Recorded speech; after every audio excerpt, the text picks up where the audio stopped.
Osjećate li tihu napetost kada shvatite da netko stalno pokušava upravljati vašim reakcijama, kao da vaše emocije nisu vaše? Možda ste dugo trpjeli zbunjenost, pritisak i unutarnju bol, pokušavajući zadržati mir dok vam je dostojanstvo polako slabilo. Ovaj video nosi poruku koja zvuči jednostavno, ali mijenja sve. Estripe moć narcisa s ovih 5 taktika, jer kada naučite kako ostati stabilni, on će amargirati vlastiti očaj, a ne vi.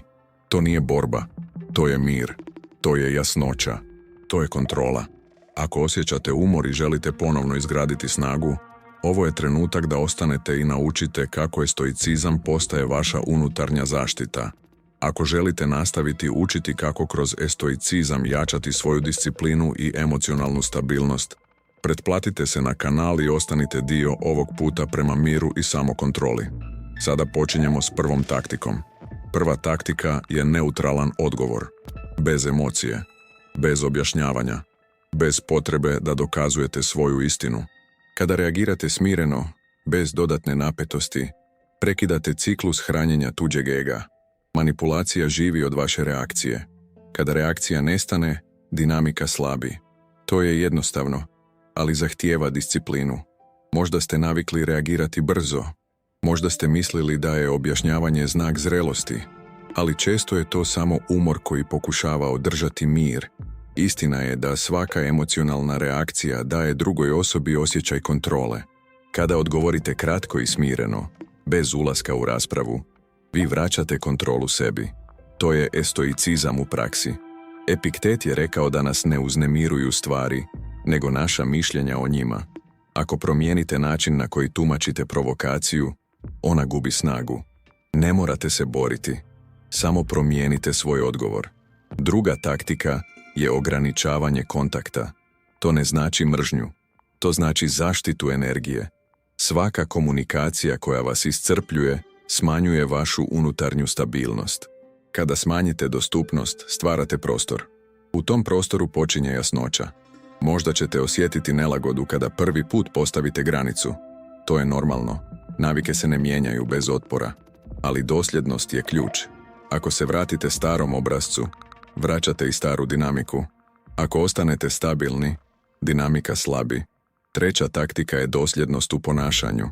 Nema naglih promjena raspoloženja, nema emocionalnih oscilacija. Kada vaše riječi i djela ostanu usklađeni, postajete predvidljivi u zdravom smislu. Manipulacija gubi tlo kada ne može izazvati nestabilnost. Zenon je učio da je vrlina dovoljna za unutarnji mir. To znači da ne trebate vanjsko priznanje da biste se osjećali vrijedno. Vaša vrijednost nije pregovaračka. Kada to shvatite, prestajete tražiti odobrenje. Četvrta taktika je fokus na činjenice, a ne na emocije. Kada razgovarate, držite se konkretnih situacija, bez dramatiziranja, bez osobnih napada.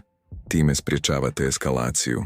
Emocionalni razgovori često postaju zamka, činjenice su stabilne. One ne mijenjaju ton. Ovo je mjesto gdje stoicizam pokazuje svoju snagu. Umjesto da reagirate na osjećaj, vi promatrate situaciju objektivno. To ne znači da nemate emocije. To znači da ih ne dopuštate da upravljaju vašim odlukama. Peta taktika je jasno postavljanje granica. Bez prijetnji, bez sukoba. Samo mirna izjava o tome što je prihvatljivo, a što nije. Granice nisu zidovi. One su struktura koja čuva vaše dostojanstvo. Možda ste dugo dopuštali prelazak granica kako biste izbjegli konflikt, ali cijena je bila vaša unutarnja stabilnost. Sada učite drugačije. Kada netko prijeđe granicu, vi reagirate smireno i dosljedno, bez rasprave, bez uvjeravanja. To je trenutak kada on će amargirati vlastiti očaj, postaje stvarnost. Jer kada nema emocionalnog odgovora, dinamika se urušava sama od sebe. Ego koji traži reakciju ostaje bez hrane. Zapamtite, ne trebate pobijediti u raspravi. Trebate ostati stabilni. Stabilnost je vaša pobjeda. To je tihi oblik snage koji dolazi kroz stoicizam i unutarnju disciplinu. Ako osjećate da vam ovaj pristup pomaže da povratite mir i želite nastaviti učiti kako primijeniti ove taktike u svakodnevnom životu, pretplatite se na kanal i nastavite ovaj proces osobne stabilnosti. Ovo je tek prvi dio. Nastavljamo, ali sada ulazimo dublje. Jer taktike bez unutarnje stabilnosti ne traju dugo. Ako ne izgradite svoj unutarnji temelj, uvijek ćete se vraćati na stare reakcije. Zato je drugi sloj važniji od samih radnji. To je način na koji razmišljate. Zenon iz Citija učio je da se život mora živjeti u skladu s razumom. To znači da prije svake reakcije zastanete. Ne odgovarate iz impulsa. Ne ulazite u emocionalnu raspravu. Prvo promatrate, zatim procjenjujete, tek onda djelujete. Kada slijedite ovaj redoslijed, prestajete biti dio kaosa. Možda ste navikli osjećati pritisak da odmah reagirate. Kao da šutnja znači slabost. Ali u stvarnosti, šutnja je često najjasniji odgovor. Kada ne reagirate na provokaciju, oduzimate joj energiju. Manipulacija gubi snagu bez vaše reakcije. Kleant je rekao da je priroda skladna kada je u ravnoteži. Ravnoteža u odnosima počinje ravnotežom u vama. Ako ste emocionalno uzdrmani, postajete podložni tuđim utjecajima. Ako ste stabilni, vaš mir postaje zaštita. Zato je ova faza rada na sebi ključna. Ne radi se samo o vanjskim granicama, radi se o unutarnjoj disciplini. Svaki put kada odlučite ne reagirati burno, vi jačate svoju unutarnju strukturu. To je tihi trening karaktera. Krisipis Solisa naglašavao je važnost pravilnog mišljenja. Ako dopustite da vas svaka kritika izbaci iz ravnoteže, onda dajete drugima moć nad svojim stanjem. Ali kada kritiku promatrate kao informaciju, a ne kao napad, gubite emocionalni teret. Možda ćete primijetiti da kada prestanete tražiti potvrdu, osjećate nelagodu. To je prirodno. Navike se ne mijenjaju bez unutarnjeg otpora, ali svaka nelagoda je znak rasta. To znači da napuštate staru verziju sebe. U ovom procesu važno je zapamtiti. Vi ne kontrolirate ponašanje drugih, kontrolirate vlastiti odgovor. To je granica vašeg utjecaja. I upravo tu se nalazi prava sloboda. Epiktet je učio da sloboda dolazi kada razlikujemo ono što ovisi o nama od onoga što ne ovisi. Ako se fokusirate na svoje reakcije, na svoje granice, na svoje odluke, postajete stabilni bez obzira na vanjske okolnosti. Ova stabilnost nije pasivnost. Ona je aktivna unutarnja snaga. Kada ostanete dosljedni, čak i pod pritiskom, pokazujete zrelost. I upravo ta dosljednost stvara promjenu u dinamici. Sada je važno da nastavite graditi ovu unutarnju disciplinu. Ako želite primati još sadržaja koji vas uči kako primijeniti stoicizam u svakodnevnim situacijama i kako održati emocionalnu stabilnost, pretplatite se na kanal. Time potvrđujete svoju odluku da gradite mir kroz jasnoću i samokontrolu. Idemo dalje. Sljedeći korak je prepoznavanje vlastitih emocionalnih okidača. Često reakcija nije izazvana samo situacijom, nego i našim unutarnjim strahovima. Ako znate što vas najviše uznemirava, možete se pripremiti. Svjesnost smanjuje snagu iznenađenja. Zenon je govorio da mudrost počinje samopoznavanjem. Kada razumijete svoje obrasce, možete ih mijenjati. Ako znate da vas određene riječi pogađaju, naučite ih promatrati bez automatske reakcije. To je proces. Ne radi se o potiskivanju emocija. Radi se o upravljanju njima. Emocija može postojati, ali ne mora upravljati vašim ponašanjem. To je razlika između impulsa i odluke. Kleant je naglašavao da je karakter važniji od okolnosti. To znači da bez obzira na to što se događa oko vas, vaša unutarnja odluka ostaje stabilna. Kada se držite svojih granica, čak i kada je teško, gradite čvrstoću. Možda ćete primijetiti da druga osoba reagira na vašu promjenu. To je očekivano.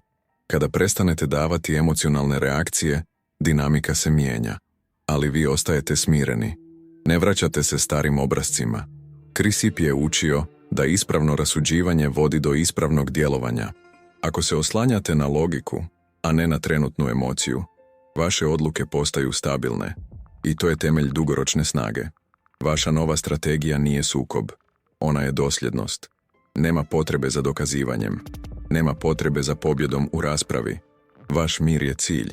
Ako osjećate da vam ovaj pristup daje jasniji pogled i pomaže vam da ostanete stabilni, Pretplatite se na kanal kako biste nastavili učiti kako primijeniti ove principe u stvarnom životu. To je način da podržite svoju unutarnju disciplinu. Nastavljamo. Sada dolazimo do završnog sloja ovog dijela, potpuna unutarnja neovisnost. Zenon je vjerovao da je vrlina dovoljna za sreću. To znači da vam nije potrebna vanjska potvrda da biste osjećali vrijednost. Kada to prihvatite, oslobađate se potrebe za stalnim odobravanjem. Možda ste dugo tražili mir u ponašanju drugih, ali pravi mir počinje kada ga izgradite unutar sebe. Kada vaše odluke nisu uvjetovane tuđim raspoloženjem, postajete emocionalno slobodni. Ovo je srž stoicizma, ne kontrola drugih, ne promjena okoline, već kontrola vlastitog odgovora. Ako želite nastaviti ovu praksu i učiti kako zadržati stabilnost bez obzira na vanjske okolnosti, pretplatite se na kanal. To je korak prema trajnoj unutarnjoj snazi i jasnoći. Sada ulazite u završni dio ovog procesa. Ako ste primijenili prve taktike, već ste osjetili promjenu. Manje reakcije, više jasnoće. Ali sada dolazi najvažniji dio, održavanje dosljednosti kada pritisak ponovno poraste. Jer dinamika se uvijek pokušava vratiti na staro stanje. Zato je unutarnja disciplina ključ. Clint je učio da je priroda skladna kada je čovjek usklađen s razumom. To znači da vaša stabilnost ne ovisi o ponašanju drugih. Ona ovisi o vašoj odluci da ostanete mirni. Kada vas netko pokuša izazvati, vi se ne vraćate na impuls. Zastajete, dišete, odgovarate svjesno. Možda ćete primijetiti da se nakon vašeg povlačenja mijenja ton druge osobe. To je prirodno. Kada više nema emocionalnog goriva, obrasci slabe. Ali nemojte očekivati brzu promjenu. Dosljednost je proces, ne trenutak. Krisipis Solisa naglašavao je važnost ispravnog mišljenja. Ako dopustite da svaka riječ postane osobna, ponovno ulazite u emocionalnu zamku. Ali ako situaciju promatrate kao podatak, a ne kao napad, zadržavate kontrolu. To je razlika između reagiranja i odlučivanja. Sada je vrijeme da učvrstite granice bez objašnjavanja. Ne trebate dokazivati svoju promjenu. Dovoljno je da je živite. Kada ste dosljedni, vaše ponašanje govori umjesto vas. To stvara jasnoću, a jasnoća stvara poštovanje. Ako želite nastaviti graditi ovu unutarnju snagu i učiti kako primijeniti stoicizam u svakodnevnim odnosima, pretplatite se na kanal. Svaka nova lekcija pomoći će vam da ostanete stabilni i fokusirani na vlastitu disciplinu. Idemo dalje. Drugi sloj ovog završnog dijela je emocionalna neutralnost pod pritiskom.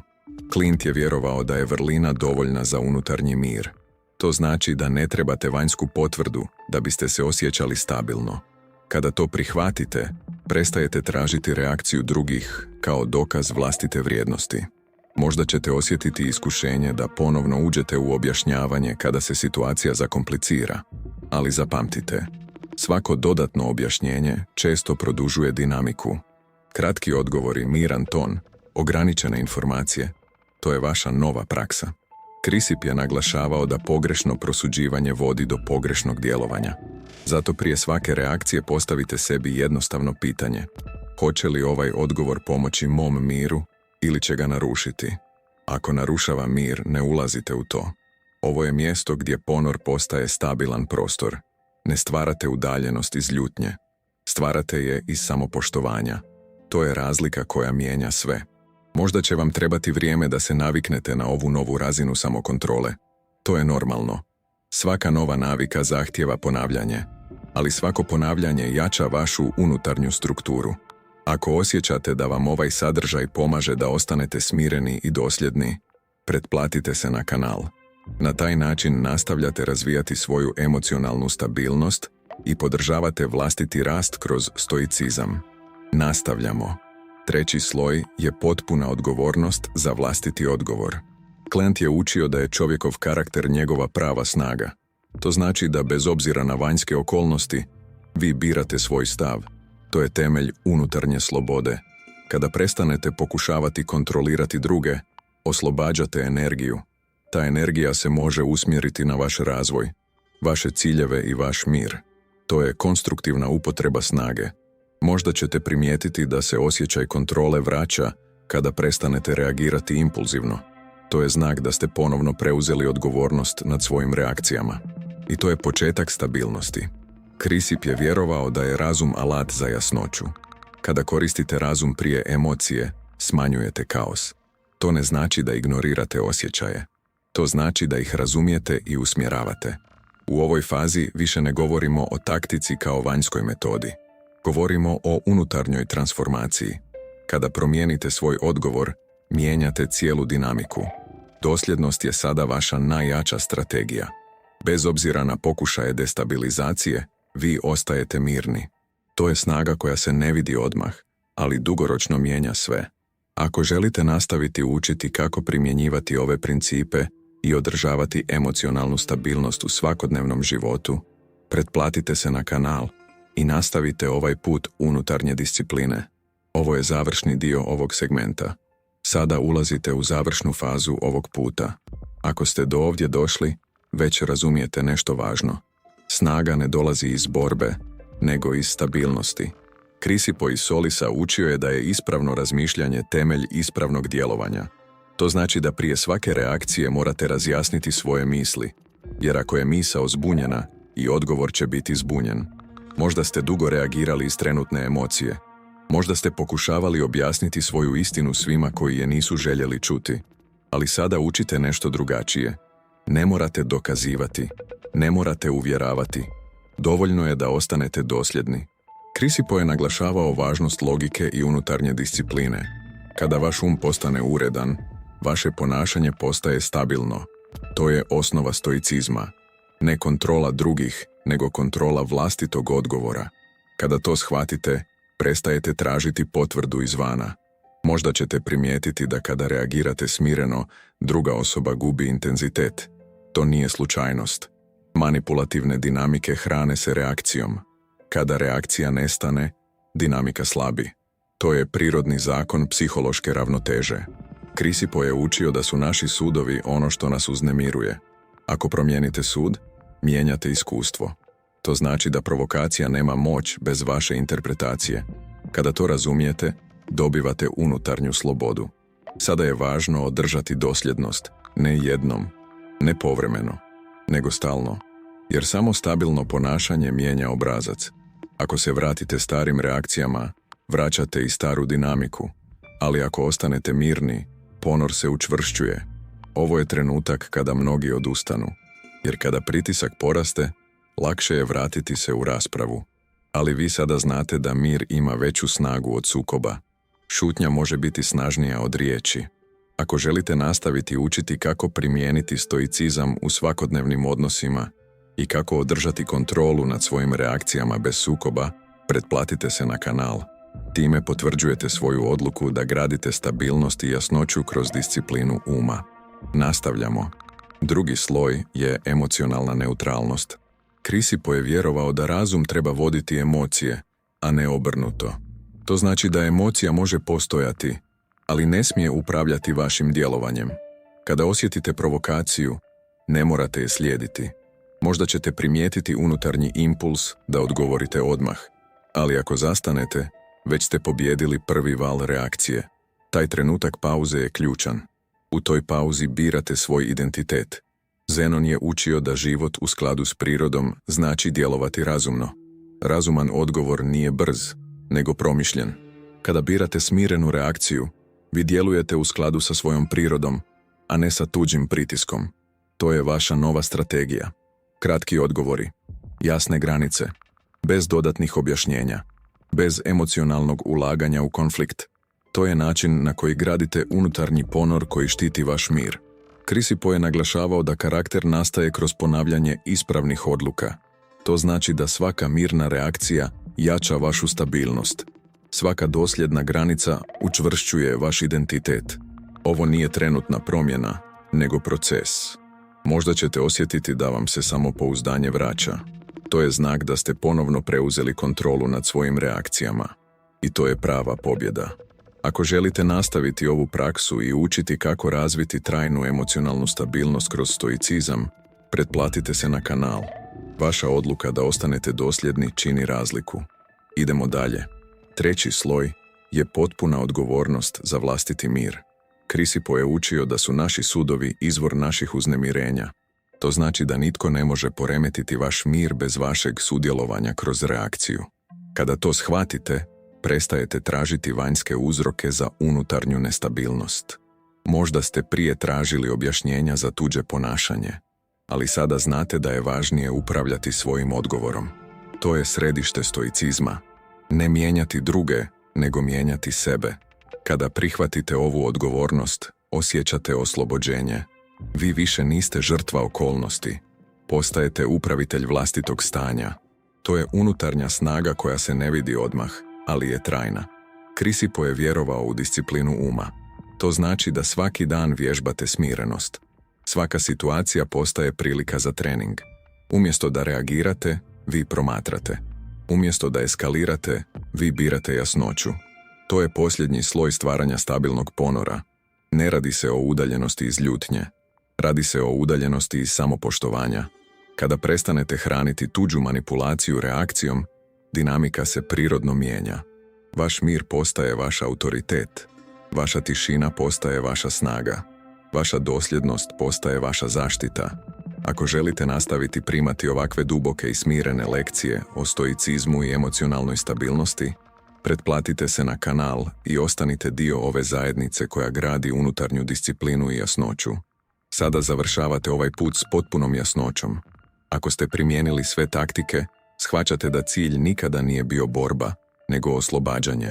Kada kontrolirate svoje reakcije, nitko ne može kontrolirati vas. To je temelj stoicizma. To je vaša unutarnja zaštita. Marko Aurelije je zapisao: moć nad umom je sve. To znači da je vaša misao početak svake promjene. Ako promijenite način razmišljanja, mijenjate i svoje iskustvo. Kada prestanete reagirati impulzivno, počinjete djelovati svjesno. I tu se rađa stabilnost. Možda ste dugo tražili mir u ponašanju drugih, ali Seneca je rekao: nije siromašan onaj koji ima malo, nego onaj koji želi više. U ovom kontekstu, to znači da ne trebate njihovu potvrdu da biste imali mir. Vaš mir dolazi iznutra, ne iz njihovog odobravanja. Epiktet je učio da razlikujemo ono što ovisi o nama i ono što ne ovisi. Njihove riječi ne ovise o vama. Njihovo ponašanje ne ovisi o vama. Ali vaš odgovor ovisi. I to je vaš prostor moći. Kada ostanete smireni, vi birate svoju reakciju. Zenon iz Citija naglašavao je život u skladu s razumom. Razum vam govori da ne ulazite u nepotrebne sukobe. Ne trebate dokazivati svoju vrijednost. Vrijednost se pokazuje dosljednošću. Kada ostanete stabilni, dinamika se prirodno mijenja. Krisipo je učio da su naši sudovi uzrok uznemirenja. Ako promijenite sud, mijenjate i emociju. To znači da provokacija nema moć bez vaše interpretacije. Kada to shvatite, ponor koji stvarate postaje prostor jasnoće. Klijent je govorio o skladnom djelovanju. Kada su vaše misli, riječi i djela usklađeni, osjećate unutarnju snagu. To je stanje kada više ne reagirate na svaku sitnicu. Postajete promatrač, a ne sudionik u tuđoj drami. Možda ćete primijetiti da kada smanjite reakcije, osjećate početnu nelagodu. To je znak promjene. Svaka nova navika zahtijeva disciplinu, ali dosljednost stvara stabilnost, a stabilnost stvara poštovanje. Sada je vrijeme da učvrstite ovu odluku. Ako želite nastaviti učiti kako primijeniti stoicizam u svakodnevnom životu i kako zadržati emocionalnu kontrolu bez sukoba, pretplatite se na kanal. Time potvrđujete svoju odluku da gradite mir kroz unutarnju disciplinu.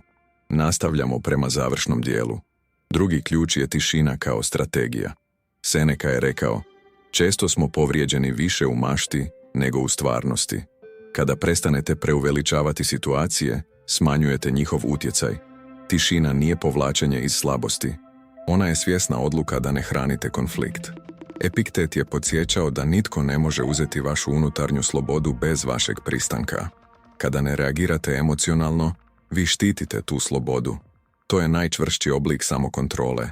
Možda ste prije osjećali potrebu da odmah odgovorite, ali sada razumijete da pauza daje snagu. U toj pauzi vi birate razum umjesto impulsa. To je Zenonova disciplina uma. Krisipo je naglašavao važnost logičkog razmišljanja. Kada vaš odgovor dolazi iz jasnoće, a ne iz povrijeđenosti, Postajete stabilni. Manipulacija gubi snagu kada nema emocionalnog odjeka. Ova faza je završna transformacija. Vi više ne tražite promjenu drugih. Vi održavate vlastiti mir. To je prava sloboda. To je unutarnja neovisnost. Ako želite nastaviti ovaj put i primati još sadržaja koji jača vašu emocionalnu stabilnost kroz stoicizam, pretplatite se na kanal i ostanite dosljedni svom razvoju. Vaša odluka da nastavite znači da birate jasnoću i disciplinu. Sada dolazimo do zaključka. Marko Aurelije je napisao: sreća vašeg života ovisi o kvaliteti vaših misli. To znači da vaš unutarnji dijalog oblikuje vašu stvarnost. Ako njegujete mirne misli, vaše reakcije postaju mirne. Ako njegujete disciplinu, vaši postupci postaju stabilni. Ovih 5 taktika nisu alat za sukob. One su alat za zaštitu vašeg dostojanstva. Neutralni odgovori, ograničen kontakt, dosljednost, fokus na činjenice, jasne granice. Sve to zajedno stvara zdravu udaljenost. Ta udaljenost nije hladnoća bez osjećaja. To je svjesna frizura emocija koja vas štiti od manipulacije. To je vaš prostor, vaš mir, vaša odgovornost. Krisipo bi rekao da je ispravno mišljenje početak vrline, a vrlina je dovoljna za unutarnji mir. Kada to prihvatite, više ne tražite moć izvan sebe. Ona je već u vašem razumu. Epiktet bi vas podsjetio da sloboda dolazi iznutra. I sada vi to razumijete. Kada kontrolirate svoje reakcije, nitko vas ne može kontrolirati. Ovo je kraj ciklusa. Ne kraj rasta, nego početak stabilne navike. Ako želite nastaviti učiti, produbljivati i jačati svoju unutarnju disciplinu kroz stoicizam, pretplatite se na kanal. Time potvrđujete da birate mir, jasnoću i dosljednost svaki dan. Ostanite stabilni, ostanite svjesni i zapamtite, vaš odgovor je vaša moć.